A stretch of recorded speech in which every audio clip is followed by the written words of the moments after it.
Hola, mi nombre es Salvador Cortés Ornelas. Soy estudiante de Derecho en la Facultad de Derecho y Ciencias Sociales de la Universidad Michoacana de San Nicolás de Hidalgo. Pertenezco al quinto semestre y soy de la sección 83. Y el presente video tiene como finalidad cumplir con la actividad 2.2 de la materia Fundamentos de los Derechos Humanos. Dicha actividad consiste en dar a conocer conceptos relacionados a las terminologías de los derechos humanos.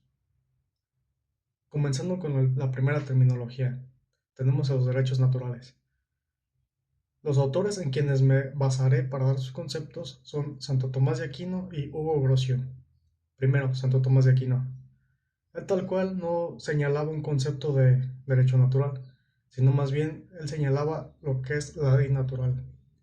Pero este autor creía que la ley natural provenía de la ley eterna, la cual se había manifestado al hombre racional y era lo que le permitía al hombre discernir entre lo que era bueno y lo que era malo. En un segundo lo explico. Respecto a Hugo Grocio, bueno, pues él señalaba que el derecho natural es inherente y universal y que es derivado de la naturaleza racional de los seres humanos. Hugo Grocio también establecía que el derecho natural servía como fundamento para principios morales y estándares éticos en la sociedad, así como también enfatizaba la importancia de la justicia, de la igualdad y de los derechos humanos. Hugo Grocio también creía que el derecho natural, en su momento, podría dar lugar a una convivencia pacífica entre las diversas naciones del mundo. Explicación. Bueno, respecto a Santo Tomás de Aquino, cuando él señala que la ley natural proviene de la ley eterna, esta ley eterna para él es la ley creada por Dios. Y cuando señala que permite al hombre discernir entre lo que es bueno y lo que es malo, se enfoca en la moral. Muy bien. Respecto a lo que señala Hugo Grocio, pues él ya no lo establece como que el derecho natural proviene de Dios, sino de la naturaleza racional de los seres humanos. Y pues Hugo Grocio sí establece tal cual los principios por los que se basa, pues prácticamente el derecho natural, que sería la moral, que sería la igualdad, y igual enfatizan los derechos humanos. ¿Qué opino sobre lo que señalan estos autores? Bueno, en primera, de Santo Tomás de Aquino sí concuerdo que es muy parecido a lo que señalaban incluso los antiguos griegos. Sin embargo, pues por motivos de la época, ya que cuando vivió Santo Tomás de Aquino gobernaba prácticamente en todo, casi todo el mundo la iglesia, pues sí provenía la naturaleza, según en ese entonces, de Dios. ¿Y qué opino sobre lo de Hugo Grocio? Pues que es muy acertado y se acerca mucho, más bien también, a lo que serían los derechos humanos. Continuando con la segunda terminología, tenemos tal cual lo que son los derechos humanos. Para sus conceptos me basaré en lo que señala el autor Enrique Pérez Luño y Antonio Trobel y Serra. Primero, Enrique Pérez Luño establece que los derechos humanos son el conjunto de facultades e instituciones que en cada momento histórico concretan las exigencias de dignidad, libertad e igualdad humanas. Señala que estas exigencias deben de ser reconocidas positivamente tanto por los ordenamientos jurídicos nacionales como internacionales. Respecto a Antonio Tobel y Cera, Manuel señala que los derechos humanos son privilegios fundamentales que el hombre posee por el simple hecho de serlo, por su propia naturaleza y su dignidad. Tobel y Cera señala que los derechos naturales son inherentes y que no provienen de una sociedad política o no nacen de una sociedad política, sino más bien la sociedad política debe consagrarlos y garantizarlos. Explicando, pues el concepto que da Enrique Pérez Luño es muy interesante, porque cuando él dice que es el conjunto de facultades e instituciones que en cada momento histórico concretan exigencias de dignidad, libertad e igualdad, prácticamente él señala que históricamente estas exigencias pues son diferentes o fueron cambiando o evolucionando con el paso del tiempo.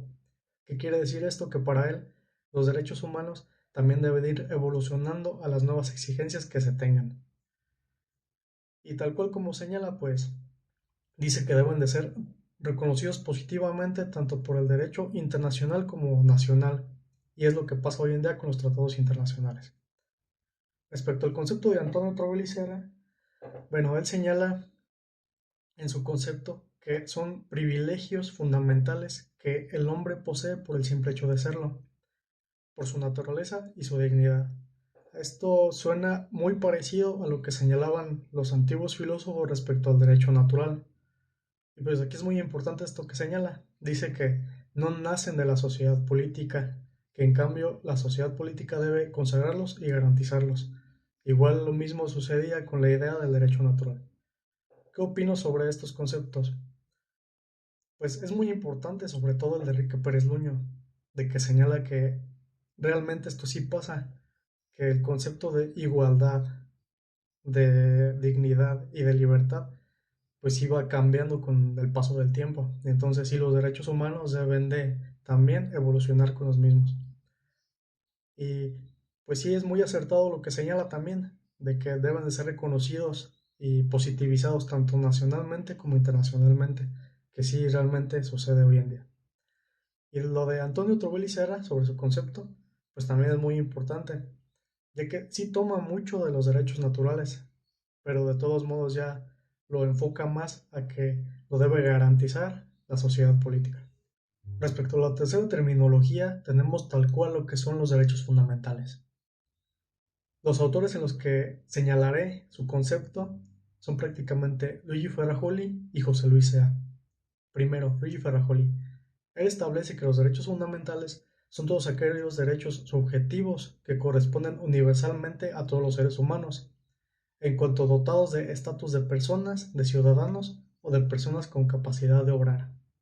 Respecto a José Luis Sea, él establece que los derechos fundamentales son aquellos derechos, libertades, igualdades o inviolabilidades que desde su concepción fluyen de la dignidad humana y que son intrínsecos de la naturaleza singularísima del titular de esa dignidad.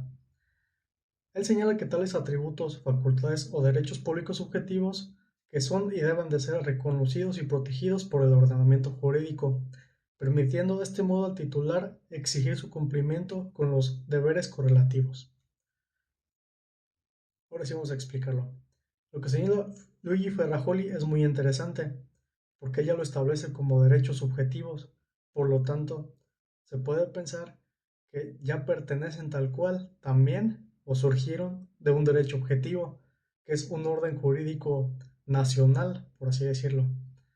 Ok, cuando él señala que le pertenece a todos los seres humanos a cuanto su calidad de estatus de personas, de ciudadanos o de personas con capacidad de obrar, pues sí complementa lo que acabo de mencionar hace un momento, de que pues se refiere a que ya es un sistema, son derechos dentro de un sistema jurídico en específico y que tal cual puede ser diferente conforme a las diversas naciones. Lo que señala José Luis Sea, pues él lo establece como derechos, libertades, igualdades y o inviolabilidades. ¿Qué significa esto? Que es muy parecido a lo que nos señalan los derechos humanos. Y él también tal cual lo establece como derechos subjetivos, entonces que pertenecen a un ordenamiento jurídico en específico. Y señala que estos derechos subjetivos pues los debe proteger tanto proteger y garantizar lo que sería prácticamente el Estado. ¿Qué pienso sobre sus conceptos? Pues tal cual no señalan lo que sería de que hacen referencia a, digamos, derechos humanos constitucionalizados, sino más bien lo establecen como derechos subjetivos, que pues es muy interesante, lo cual partiría al siguiente tema, que son los derechos subjetivos públicos, y pues que son muy relacionados a lo que son pues prácticamente los derechos humanos. Y también me gustaría opinar de que, como mencioné hace un momento, pues sí pueden ser diferentes de nación a nación, porque son derechos humanos, pero, por ejemplo, el referente a votar aquí en México, la edad para votar es a partir de los 18 años. Tal vez en otros países sea una edad diferente. La acuerdo terminología viene a ser los derechos subjetivos públicos. Los autores de los cuales señalaré su concepto son, en primer lugar, el autor Gabino Fraga, y en segundo lugar, a falta de una fuente de información confiable, señalaré lo que dice la Real Academia Española. Comenzando con el primer autor, Gabino Fraga. Bueno, para él, Los derechos subjetivos públicos son aquellos derechos que derivan de un acto jurídico del derecho público, en el que el Estado es parte. Tal cual también señala que el sujeto a quien se le puede exigir determinadas prestaciones es al Estado. En un segundo lo explico. En segundo lugar, lo que señala la Real Academia Española, bueno, establece que son derechos que comprenden facultades de pedir, reclamar o abstenerse que los ciudadanos pueden ejercer en sus relaciones con los poderes públicos. Les voy a explicar los dos juntos porque son muy parecidos. Primero, señalan algo muy interesante, que es que estos derechos subjetivos públicos, pues tal cual le pertenecen a los individuos, a las personas. En este caso, las personas son quienes le pueden exigir al Estado las determinadas prestaciones, que ya puede ser un pedir, reclamar o abstenerse. ¿Qué quiere decir con esto? Que los derechos subjetivos públicos también son muy parecidos o enfocados a lo que son la protección de los derechos humanos. ¿Y qué opino sobre ello? Bueno, pues de que aquí resulta lo referente también, digamos que los ciudadanos o las personas le pueden exigir dentro de sus naciones a la administración pública prácticamente, pues lo que sería lo referente a la transparencia o a rendir cuentas, lo cual pues es muy importante para así estar enterados todos los ciudadanos de lo que sucede tanto en la nación, así como de también cómo se utilizan los recursos. Por último, la quinta terminología, las garantías individuales. Los autores a mencionar sus conceptos son de Alfonso Noriega y Jorge Carpizo. Comenzando con Alfonso Noriega. Él señala que las garantías individuales son derechos naturales, inherentes a la persona humana en virtud de su naturaleza y de la naturaleza de las cosas. Noriega señala que el Estado debe reconocer, respetar y proteger estos derechos naturales mediante la creación de un orden jurídico y social, lo cual permitiría el libre desenvolvimiento de las personas. Por su parte, Jorge Carpizo, él señala que las garantías individuales son límites que los órganos de gobierno deben respetar en su actuación, es decir, lo que no pueden realizar. Carpizo también añade que las constituciones garantizan a toda persona una serie de facultades y se le garantizan por el solo hecho de existir y vivir en ese estado, siendo las garantías individuales. Ahora sí vamos a explicar lo que sean estos autores. Primero, Alfonso Noriega. Es curioso, él no señala que sean derechos humanos, sino más bien lo establece como derechos naturales. Y tal cual establece de forma acertada que debe de proteger el Estado, así como respetarlo también, por medio de un orden jurídico. Ahora, muy bien, lo que señala también Jorge Carpizo es muy interesante, porque él no habla de mecanismos legales de defensa, sino son límites que los órganos de gobierno deben de respetar en su actuación, o sea, lo que no pueden hacer. Hace referencia a lo mismo, pero es algo curioso que él lo establece como límites tal cual. Ahora muy bien, señala que las constituciones deben de establecer lo que son las garantías individuales. Y pues sí es muy importante, ya de aquí dando mi opinión, ya que las garantías individuales no solo es aquel fundamento que supone, limita y protege y respeta a lo que realizan las personas por parte del Estado, sino que también debe de existir un medio para que se fundamente lo relacionado a la justicia para que en caso de violabilidad de sus derechos humanos puedan acudir a instancias pues, judiciales. Eso será todo por mi exposición. Muchas gracias.